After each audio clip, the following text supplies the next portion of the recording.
Well, as we move closer to the midterms, Democrats aren't just getting angry, they have a major party leadership problem. I think it is abominable that an official of a political party who is being paid or supported by that political party to go out and raise money to defeat members of the same party. I think that's a jackassery of the highest level. It'll tell you right to your face. I think it's abominable that you have anything to do with the DNC. You have to understand the nuance here. There's no nuance to it. It's just flat out wrong. It's flat out wrong to use money that we could be used to be. Here's the deal, James. What is your plan to deal with our abominable approval rating? Win elections. You see, against Republicans. Here to react, Massachusetts Congressman Jake Auchincloss. Congressman, thank you so much for joining us. Who's the leader of your party as it stands tonight? For the first time in 20 years, Laura, the Democratic Party doesn't have a standard bearer. And you may think that's a bad thing. I disagree. I think that's a good thing, because what it means is that we are free to debate big ideas without being in an ideological straitjacket. For example, David Hogg, who you just had up there, he's putting $20 million down for primaries. A bigger, better idea than just more primaries would be to get rid of the primary system altogether. It pulls politicians to the flanks, your party and mine, and we should do what Alaska and Louisiana have done, both red states, and allow every voter and every candidate to participate in every taxpayer-funded election, and that way you empower the median voter. That's a big idea that Democrats should be focused on. Well, that sounds like a very interesting idea. I mean, I'm not sure I'd be on board with it, but it's an interesting idea.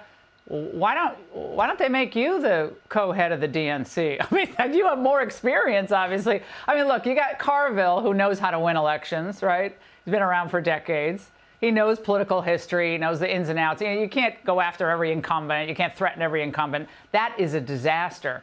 But when you look back at the way things have gone for the Democrats in the last few years, and you heard Kamala Harris last night, Congressman, you probably watched some of her speech.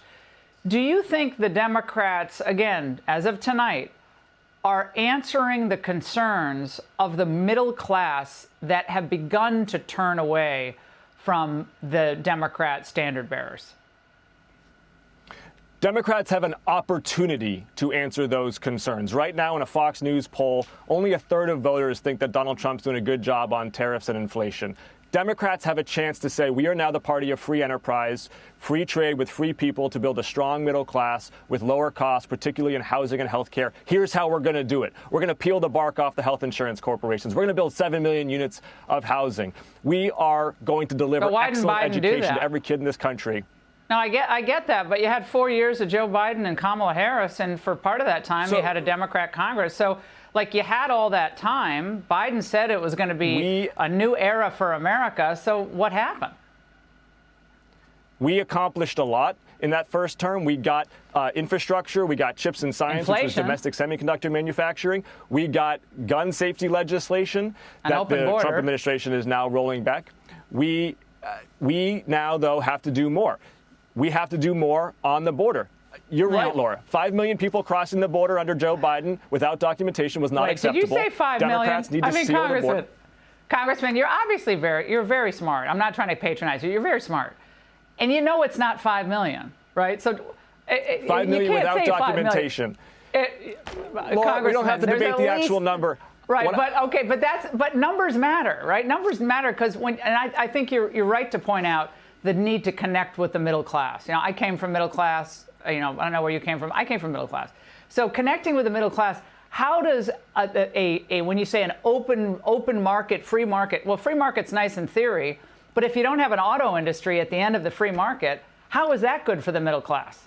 So how is no industry good for the middle class if China can come in and undercut every industry, which they're capable of doing? How is that good?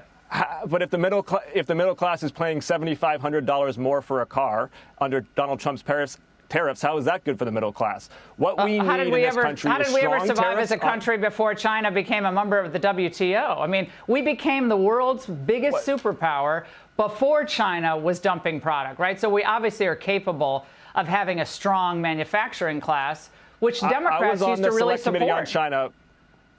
I was on the Select Committee on China for 2 years. I absolutely support strong tariffs on China because they've been cheating on the terms of trade. What I don't support is tariffs on Canada that makes it more expensive for my constituents to buy home insurance. How is that helping the middle class right now? It just makes this president look like he's not serious you support the about an industrial policy. Okay, so but most of the industrial stuff we're talking about, other than some aluminum in Canada, is China, is China focused. So, but you're then in favor of Trump's general approach to hitting China hard? No. No. Because here's why. For tariffs to be successful, they got to do 3 things.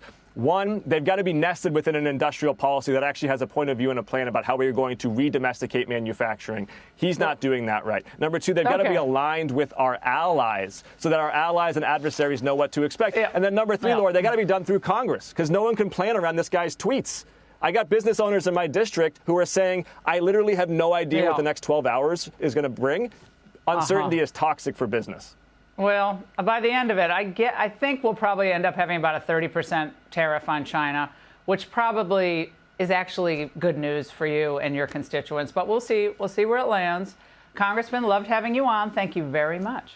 Hey, Sean Hannity here. Hey, click here to subscribe to Fox News YouTube page and catch our hottest interviews and most compelling analysis. You will not get it anywhere else.